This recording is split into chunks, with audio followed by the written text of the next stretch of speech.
This is KGW News at Sunrise. I am so angry. I am angry at the justice system. I am so angry at this man for doing this because it was so senseless. There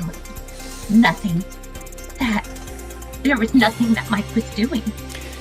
That woman's uncle was killed last week on a MAX train, the victim of a brutal stabbing. The suspect told police he was hearing voices. Coming up, we're going to hear more from the victim's niece, who says her uncle, who was also a husband and a father, was the glue that held their family together. And Multnomah County is now putting up the money to house a group of 80 asylum seekers through April. But officials say it's more than one county can handle on its own. That's coming up in one of our top stories this morning. And this morning, we're also taking you out to the Portland Art Museum to check out a new exhibit that's all about virtual sneakers and cutting-edge kicks. You follow me, Rod Hill? No, I'm actually completely lost. Well, stay tuned. Today, by the way, is also Free First Thursday at the Art Museum, so we're going to get a live look at this exhibit that we're talking about just a little bit later here. Wow, those are so cool. Funky footwear on almost Friday, but they're on a virtual, Friday Eve. so you can't wear them.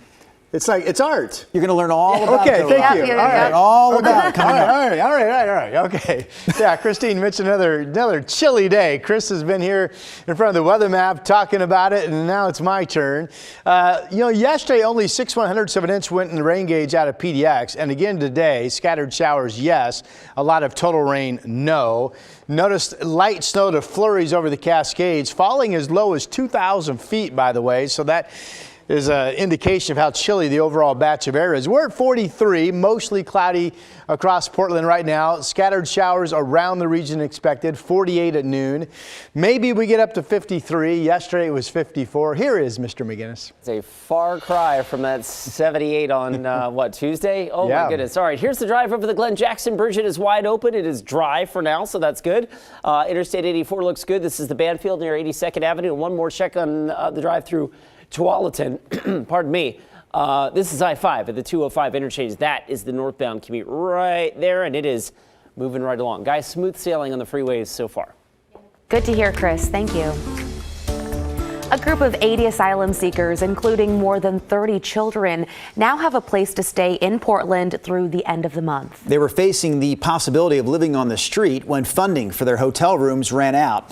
KGW's John Adams is covering the story for us this morning. So, John, let's talk about where they will be staying for the rest of April. Well, guys, Multnomah County announced late last night it will pay to keep those migrants in their Northeast Portland hotel until at least the end of the month, buying time to find a more permanent solution. Now, KGW first brought you this story on Tuesday and broke the news that Multnomah County offered the asylum seekers tents as an alternative. In a statement, County Chair Jessica Vega Peterson said, quote, "These challenges are much larger than any one local government can solve alone." Here's what one of those refugees told our Blair Best earlier this week. Ahí adentro hay alrededor de 30 niños que quedarán sin hogar. Necesitamos su ayuda, en que nos pueden ayudar para nosotros algo para vivir, donde nuestros hijos no pasen necesidades en la calle. KGW has reached out to the governor's office multiple times over the past couple of days to get a sense of the state's role in all of this, and so far we have not heard back just yet. We'll keep you posted on this story. Christine? John, thank you for that report. This morning, Portland police are investigating a stabbing that happened just before 10 o'clock last night on the corner of Southeast Grand and Washington. A man was stabbed and taken to the hospital. He's expected to survive, but investigators say the person who did it took off before police arrived. So at this point, no one has been arrested, but if you have any information, contact Portland Police. This morning, we're hearing from the niece of the man who was stabbed to death on a MAX train last week in what police have described as an unprovoked attack. His name was Michael Brady, a husband and father of a 6-year-old boy. His niece told KGW's Tim Gordon that her uncle was the glue that kept their family together. I've gotten some terrible calls in my lifetime, but that was by far the worse. That is the moment Rev Miller found out her uncle, Michael Brady, was killed on a MAX train. Brady grew up in Indiana, and Miller says he lived here in Portland for about 15 years. Like, Indiana wasn't his jam. So he kind of made his way out west. Court documents show Brady boarded the train at Pioneer Courthouse Square and was stabbed in an unprovoked attack at the 82nd Avenue MAX stop last Friday night around 6. It's infuriating. I'm like, the only emotion I'm sad, obviously, but I am so angry. I am angry at the justice system. I am so angry at this man for doing this because it was so senseless. There was nothing that Mike was doing. The suspect, 51-year-old Shondell Larkin, told police a voice he heard made him believe the victim was going to kill him. He was minding his business. He was listening to his earphones, and that's what he normally did. He would call his family, like he would talk to people on his commute. Miller says Brady leaves behind a wife and young son. My uncle was a very kind and very loving person. He adored his son. Like, his son hung the moon. He adored his wife. She says her uncle was like an older brother to her and was a great role model. He worked hard, and that's what he should be remembered for, because he was awesome. He was great. Again, that was Tim Gordon reporting. The suspect in this case, by the way, appeared in court on Monday. His arraignment is scheduled for next week. On Tuesday, Portland police carried out a drug bust in North Portland. They focused in on the Jansen Beach area and Delta Park. Police arrested 13 people, recovered 3 stolen cars and a stolen gun. Police also confiscated meth as well as fentanyl pills and powder. Several Oregon restaurants and chefs are finalists for this year's James Beard Awards, so we're going to show a few of those for you right here. Finalists include Portland's Jinju for Outstanding Bakery. Long Bon is a finalist in the Outstanding Restaurant category. Sarah Minnick is a chef at 50/50. Lovely's 50/50, that is. She's a finalist this year for Outstanding Chef. Also, a couple of chefs up for regional awards. That includes Gregory Gourdet, a longtime Sunrise favorite, the executive chef at Cannes, and also Josh Dorchick, who runs the show at Moss in Ashland. Haven't been there yet, Rod Hill. Last but not least, Hayward in McMinnville is up for Best New Restaurant. To be able to go through that process and be recognized in a national category for something that we've been doing in, this collective warehouse that my friends own and operate, and that we got to do this together, and it's pretty incredible. Yeah. Yeah, that was the owner and chef of Hayward out there in McMinnville. Congrats to all the finalists. The winners will be announced later this month.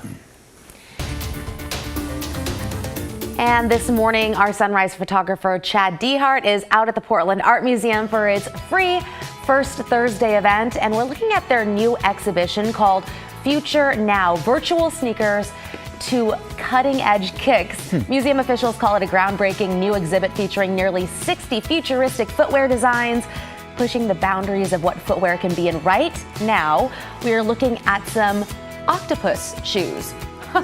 Interesting design. I know. Also, loving the pink. That's so interesting.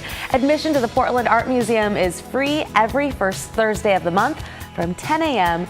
to 8 p.m. Would you guys wear that? Well, listen, wouldn't octopus shoes come in a set of 8 instead of just 2? Yes, That's a good point. But you saw the suckers on the shoes, right? Oh, yeah, that's the Yeah, octopus that's part. the octopus part. But then you're trying to get somewhere. It's like, I'm stuck. You stay where you're at. Right? Oh boy, yeah. Weather. Yeah, thank you very much. Cool weather pattern continuing. You see that low off of the coast of California. The cold air pocket around this low comes inland, and we're kind of right in the middle of it. Now, this is what we call a cutoff system, which means there's no moisture flowing into it. That's one reason why we're not going to see a lot of total rain, but the scattered shower machine will be continuing over our area for the next several days. Again, yesterday, if you think about it, there was a lot of dry time.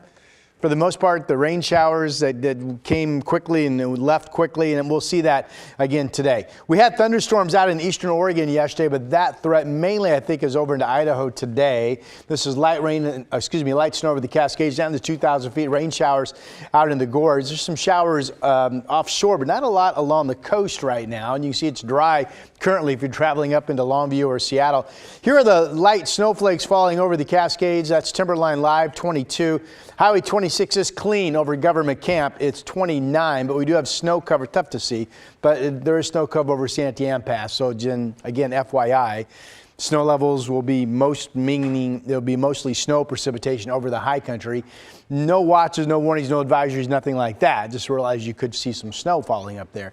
Here are the current temperature maps. 42 in Salem. It's 41 out in Baker City. The one cold spot with freezing numbers over in Bend. Actually, there's a winter weather advisory for you folks in Prineville and Redmond and Bend today. Could be several inches of scattered snow activity for some of you. This is 9 a.m. The blue is all snow in central Oregon. There's actually a winter storm warning. It starts at 4 today out over the Blue Mountains, where there could be up to 6 inches of snow through tomorrow. But it's mostly light stuff around Mount Hood itself. And the Futurecast is right. Hardly any rain up the coast today. This really likes I-5 and to the east for shower activities. We'll see if that turns out to be correct. Here's the wider Futurecast movie, and again, some heavier rain showers right along the Idaho border. Otherwise, most of the precip you see today, this is 10:30 this morning, this is 7:30, is mainly light until you get out near the Idaho border, and there's that heavier rain. And again, the winter storm warning for the blue starts at 4 p.m. today. All right, temperatures only around 50 or so. Yesterday it was 54 in the Rose City. Today I've got us at 53. A few showers, really the forecast is a few showers today, a few showers tomorrow. Increasing showers Saturday. If you have plans Saturday morning, it might be dry, and then definitely wet later in the day into the night. There's another little system that comes in. Sunday could be dry. We'll include a shower chance, and then that's it for any rain for a while. Monday, Tuesday, sunny, warmer days back up into the 70s Wednesday of next week, and that is your forecast.